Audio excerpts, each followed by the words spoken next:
بسم الله الرحمن الرحيم الحمد لله رب العالمين والصلاة والسلام على رسوله الكريم وعلى آله وصحبه أجمعين. Jazakallahu khairan for the qira'ah, Sheikh. This is one of the earliest of the revelation. It's very, very early on in the Nabuwah of the Prophet ﷺ, very early on in his Risala and his mission. And it's one of the things we'll get to right in the beginning of this surah that I find it really reveals the universality of the message of Islam. And it will be pertinent and it will be relevant regardless of whatever time that people are listening to it in. So some of the asbab al-nuzul, some of the backstory around the revelation of this particular chapter, the 75th chapter of the Qur'an, Surah al-Qiyamah. Of course, the name is referring to the Qiyamah, right, the day of judgment, of which we will all have to go in front of Allah. And therefore, it's introducing just by the title itself. Early on in the revelation, one of the most important things in Islam is belief in the hereafter. Belief in life after death. That we come out of death into life. We are born from our mother's wombs. We live. We die. نرجع إلى التراب, we go back to dust, and then Allah will bring us back. And there was a man whose name was Ali ibn Rabi'ah, and he came to the Prophet sallallahu alaihi wasallam, and he asked him, أخبرني عن الساعة, أخبرني عن القيامة, right? Tell me about this Qiyamah, this day of judgment, this standing, and what is it going to be like? And when the Prophet ﷺ began to tell him some of what I just repeated, that we live, we die, and that we will come back to life regardless of how long it is that we were in the grave, and that Allah, being able to have created us in the first place, for Him to be able to reassemble us, so to speak, is in fact, it's of a secondary greatness to the fact that He created us to begin with.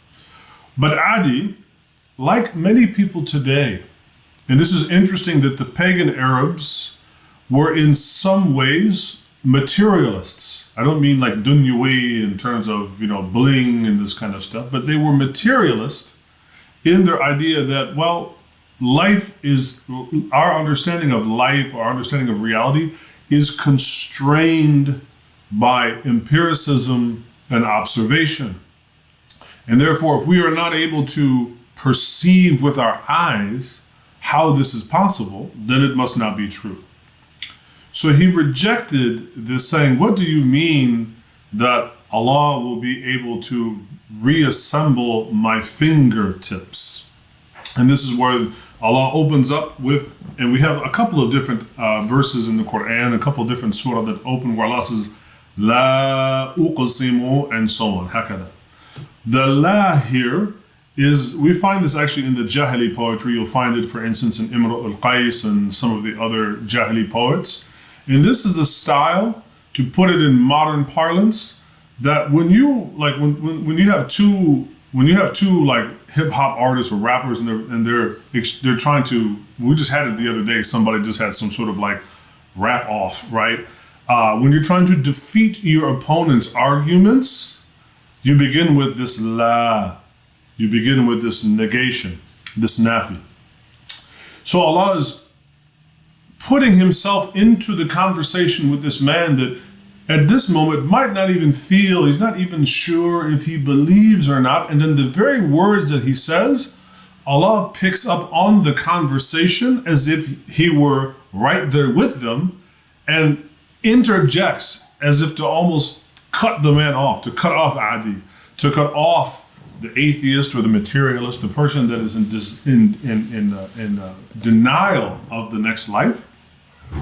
He is cutting them off by saying la, and then uqsimu, no, absolutely not, I swear. And this is also important because there are not many verses in the Qur'an where Allah speaks in the first person. More often He speaks either in the third person, singular, like خَلَقَ السَّمَوَاتِ وَالْأَرْضِ, He created the heavens and the earth, or خَلَقَنَا الْإِنسَانِ, we created man, in the first person plural, the royal we. But there are a few verses in the Qur'an where Allah speaks in the first person singular. And he absolutely cuts off this argument and says, absolutely not. Not only does Allah swear, la uqsimu, or actually in some of the qira'ah, and we will note that, for instance, in Hafs, it's la uqsimu bi yawm al-Qiyamah, but for instance, in the great Qari, Ibn Kathir, not the Mufassir, not the scholar of Tafsir, but the Qari of Mecca, right? In his qira'ah, it's la uqsimu. And Allah swears by the event that will come to happen, called the Day of Judgment, al-Qiyamah. And then he swears by the Nufs lawwama. What is this lawwama? For instance, Muhyiddin ad-Darwish, he relates in his book, the I'rab of Qur'an, right, the vowelization of the Qur'an. He says, قال الزخمشري, he said, إدخلوا لا على فعل القسم مستفيض في كلامهم وأشعارهم. Right, this is done to give us a sense of importance and a sense of emphasis, right? That Allah is swearing by these things. And he swears by this lawwama, the person that is going to show up on the Day of Judgment, like Adi, who is disbelieving, who is not sure that this is even possible. How could somebody possibly put flesh back on my bones and arrange my bones together again? How is this possible? He is denying this and saying this is the person who's going to really, they're going to regret. They're going to be the nafs lawwam. No, the other part of the lawwam is to blame the self and try to reproach the self to do better. But he's also talking about people that are really they're going to regret that they wasted their life and their time. And in fact, he talks about this, that they're going to be, they're going to show up on this day and say, oh, why didn't I spend time doing the things that I'm doing, and instead of arguing, accepting the message. So this is something that is really profound, and this is a style that we will see a couple other times that Allah uses in the Qur'an. So this nafs lawwam is one of the types of nafs that Allah swears by in the Qur'an. Of course, we know the nafs mutma'inna, right, the soul that is happy and satiated, inshallah, that returns to its Lord.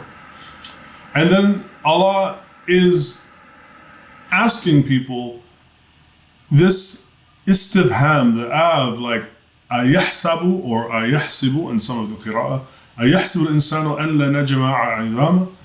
Does he really think that we will not reassemble his bones? Right? على قادرين على بلا قادرين على نسوي بنانه. Right? Indeed, we will be able to not only reassemble him all the way down to the very ends of his fingers, right? To the very ends of his fingers. Allah is saying down to the most minute detail, which is giving an example of how refined Allah has made us. We know when we really look at our bodies, right? It's pretty remarkable all of the details that have gone into the creation of the human being. I mean, mashallah, the human being is truthfully a remarkable creation. And Allah is saying, it is nothing for us to do this a second time. And in fact, Ad-Darwishi says again, he says, Al-Badan, this is the atraf al-asam, right? This is the very ends of the fingertips. And we see sometimes in the Qur'an where Allah will refer to things that seem very small and trivial, like when He refers to the gnat in some of the Qur'an. You know, this is such a great revelation. Why is He talking about such trivial small things like a gnat? When the same way He's like, forget about your bones. We will go all the way down to your fingertips. We will put you back exactly as you were. And this is it also demonstrates that people that have this materialist, right, that we can only believe what we can see, that our empirical observation is the very definition of reality, that these people are also adu. They are the enemy of Allah. And Ad-Darwishi talks into some length, and we won't go into too deeply tonight, but he does talk at some length that in the classical poetry, when a person wanted to engage their antagonist and they wanted to engage who was their enemy, even if it was just lyrically, they would use this la. So the person that has doubts about the ability to come back to life after death and to be reassembled, this is, from a sort of linguistic point of view, this is a person who is an enemy of Allah because they are not affirming one of the tenets of faith, which is life after death. And he addresses one of the negative aspects that are common amongst us humans. We all have it. We like to argue. We like to debate. And we see as one of the motifs in the Qur'an, argumentation is one of those things that always seems to lead to destruction. بَلَا يُرِيدُ الْإِنسَانُ لِيَفْجُرَ أَمَامَهُ.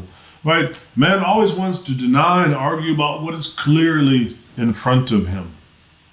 And so he says, when he's saying, يَسْأَلُ أَيَّانَ يَوْمَ الْقِيَامَةِ, this is referring specifically to this man, right? And he says that this is, you're asking about something that if you haven't prepared for it, then these are the things of what will happen to you. فَإِذَا بَرِقَ الْبَصْرُ, right? That on that day, if you have not prepared for it, that your sight will be dazed, right? وَخَسَفَ الْقَمَرُ. خَسَفَ يعني means to, when it becomes dark. He says, ذهب النهر, when day goes away, right?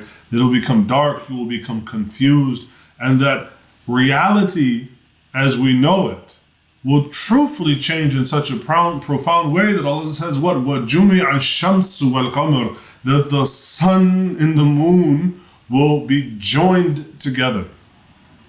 So the nature of belief in the next life and the nature of and the necessity to believe in Yawm al-Qiyamah is going to demand a relinquishing of empiricist understandings of reality. We will not be able to understand Yawm al-Qiyamah through any empirical observation, that it is merely a matter of the heart, fear of Allah, and believing in the sidq, in the truthfulness of the Messenger sallallahu alaihi wasallam. This surah is also, it shows in the interaction between the Prophet alayhi salawatu salam and Jibreel, right? In the passage, it talks about how the Prophet was so nervous about wanting to deliver the message and felt overburdened sometimes at certain points, that when Jibreel would speak the revelation to him, he would try to rush and say it back. لا تحرك به لسانك, right? And Allah is telling the Prophet, slow down. The matter of you being Nabi, the matter of you being Rasul, it is not you, it is us. We will fortify you, we will strengthen you, and we will bring you through this enormous transformation. When I was reading over this today in preparation for our, inshallah, our reading tonight, it reminded me how many of us may be feeling similar with, the COVID-19, the coronavirus issue. We're all at home. I have basically been running a non-stop video Zoom conference. Like I wrote the other day, I felt like I'm in that horrible commercial from Mazda, Zoom, Zoom, Zoom. I've been doing that sort of non-stop. So our life has been very much, turned upside down. Some of us may have anxieties about our job, about being provided for, paying for bills, and so on. And we may feel the need to rush and go out and do things. And alhamdulillah, we have to go out and try to grab our rizq, but also to know, slow down. This is an opportunity to slow down, and let's see what Allah is going to do with this whole affair of when we say coronavirus, I mean the whole entire globe is locked down. So he told the Prophet ﷺ, "La tuharrik bihi lisanak." Don't rush your tongue. We will take care of you memorizing this book and putting it in your heart. It also made me think how, being a couple days away from the month of Ramadan, inshallah, may Allah bless us to reach us and acquire its thamarat, its fruits. I've seen some people, they feel like, okay, I'm going to read the whole Qur'an in a month. And for some people, that's not a big deal. But maybe if, the Arabic language is not your language or you find it difficult or whatnot, don't overburden yourself with the quantity of Qur'an that you read. Definitely take the opportunity to read some Qur'an every day. And inshallah, if maybe even in this month, try to read a little bit more than you usually would. But don't let the reading of the Qur'an become a burden to you. لا تحرك به لسانك لتعجل به. Don't try to hasten it. Right? The reading of the Qur'an is something that should be done in a controlled and in a paced way so that one acquires benefit, and whatever that you are able to memorize of it is whatever Allah will basically bestow to you. If you are able to memorize it, mashallah. If you are not, mashallah. We sometimes forget, it was only a few of the companions that actually memorized the Qur'an in its entirety. So even for some people that it was revealed in their language, they were not able to memorize it. And therefore we should read it slowly, contemplate upon it, reflect upon it. We should plan, how can I put what I'm reading into action? Do I understand? If you don't understand, try to seek out people of knowledge to clarify so that you can, inshallah, clarify those things so that your heart can be put at ease. Inna alayna jam'ahu wa qur'anahu. He is telling the Prophet ﷺ as to its compiling, right? And also its recitation. It's not even dependent upon you. It is our affair. Inna alayna. This is upon us. And therefore, when you recite it, follow its recitation. And this can be understood, both in terms of rules of tajweed and whatnot, but literally, what good is it for us to read this book if we're not doing what it tells us what to do? So when he says, فَإِذَا قَرَأْنَاهُ فَاتَّبِعْ قُرْآنَهُ. Right? When you recite it, follow, obey the instructions to the best of your ability. Use it to purify yourself and so on. And in terms of other people understanding why you do what you do, the particulars of being Muslim, leave this for other people. Not everybody's on the same path and not everybody's at the same pace on the path.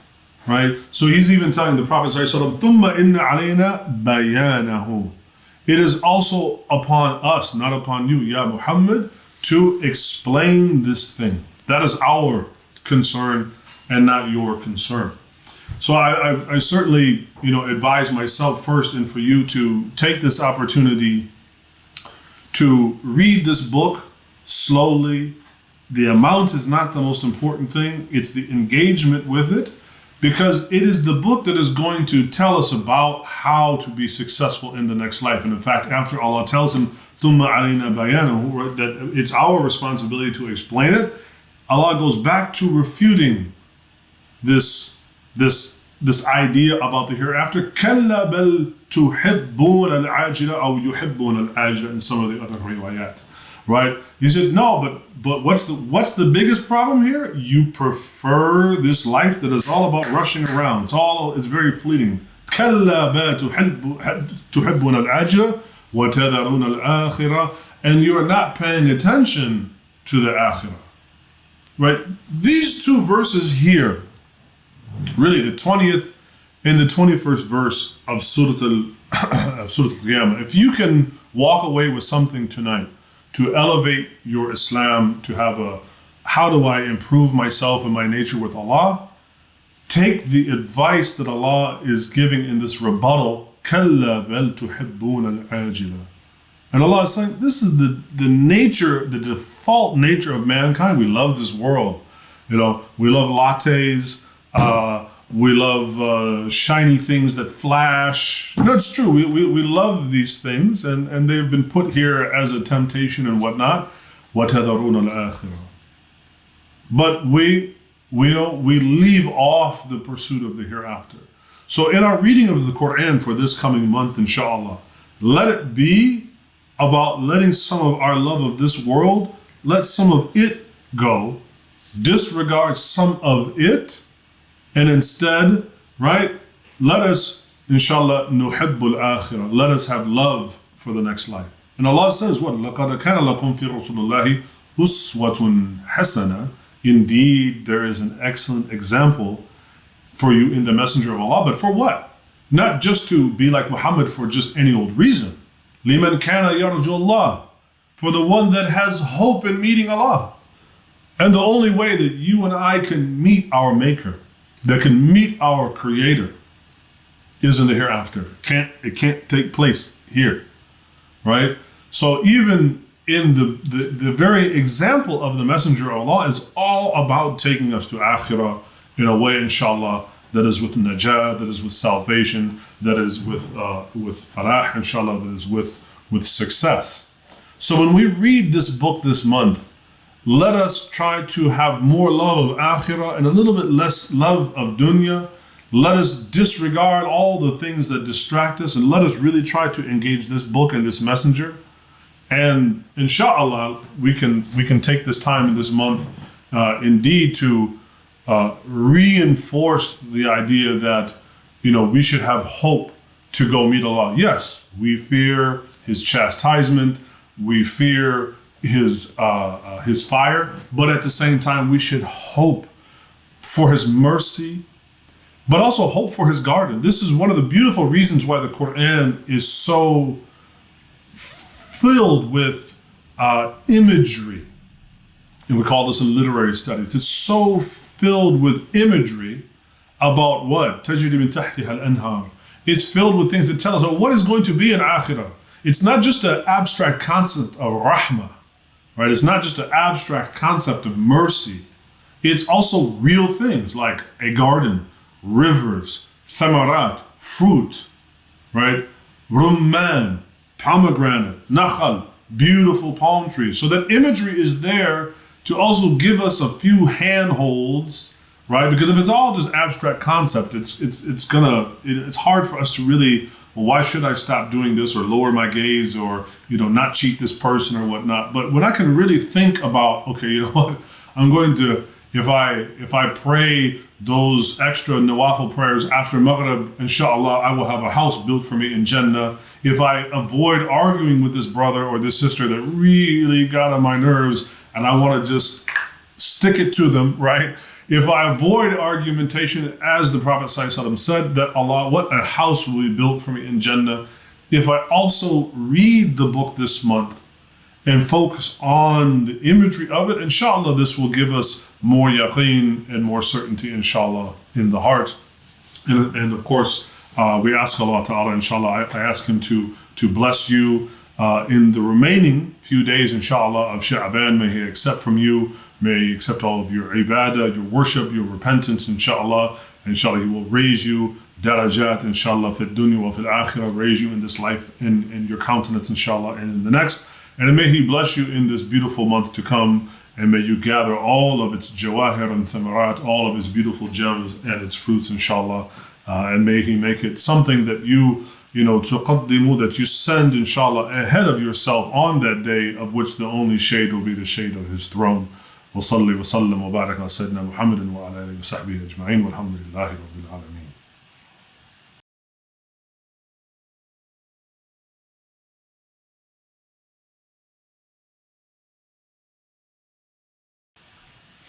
There's a reverse truth in some ways to that. That akhirah is not practical. It isn't. It's completely impractical. And this is actually affirmed by the hadith when Jibreel alayhi salam, when he looked upon the garden, he said, how will anybody ever get in here? And when he looked at the fire, he was like, the fire looked actually very practical. He's like, I don't know how anybody's going to escape it. Right? So when we talk about, some things we say, when you talk about akhirah, this is impractical. Yes. Who said that everything has to be perceived? When you raise things beyond their scope, then they become not only an absurdity, but they become a danger. Practicality is obviously a very important aspect in our deen. This is why we have some differences of opinion of how to make wudu, right? The ahnaf, you can wipe over your socks.